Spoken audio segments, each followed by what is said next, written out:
Hey there, it is Rachel Feldman, and I am traveling today. So I am in a hotel room and not with my own juicer, which means that I'm not making the combination of juice that works well for me. So one thing that has been talked about a lot these days are thyroid issues and adrenal issues. And if you can consume cruciferous vegetables and um, vegetables that are in the brassica family. So we really want to cover that today because what did I have to do?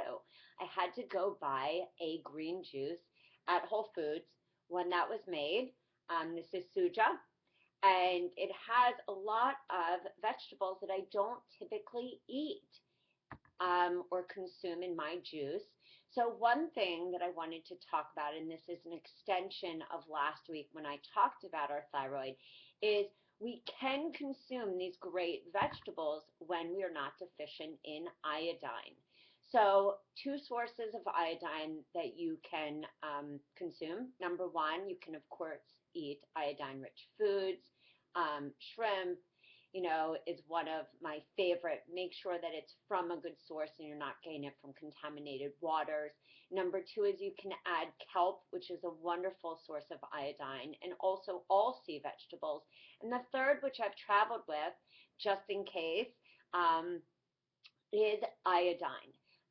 And one thing I'm going to do today, which I do each day, and you have to be really careful because no matter what it is, food or supplements or anything we put into our body, it's the bioindividuality. And this means one supplement or one food may be good for another person. It may not be good for you.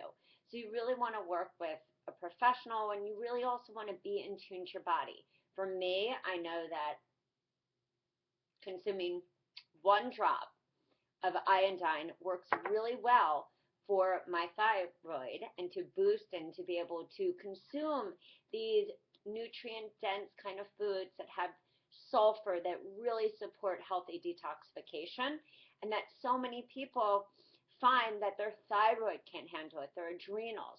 It's really when we're deficient in iodine.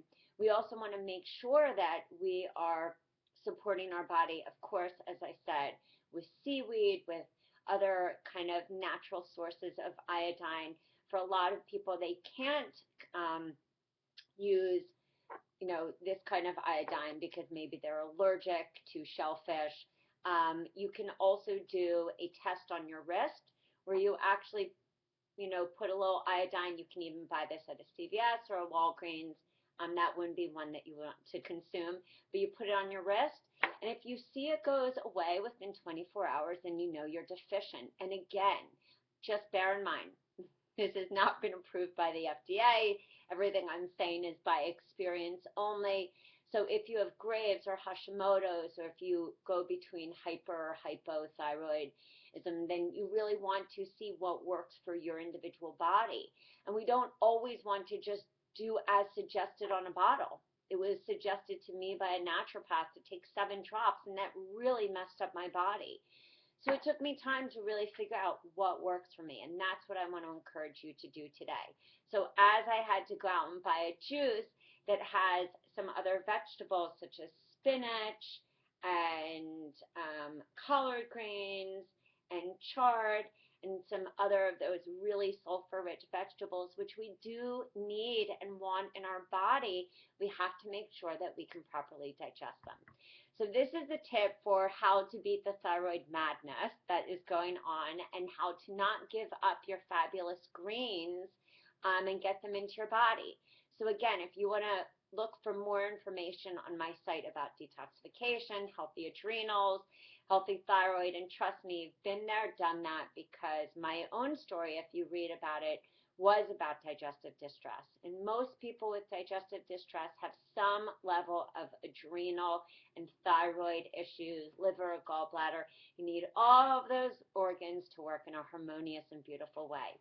So with that being said, think about what is working for you in your life when it comes to the vegetables that you're consuming, and if they are energizing you or if they're making you feel a little depleted.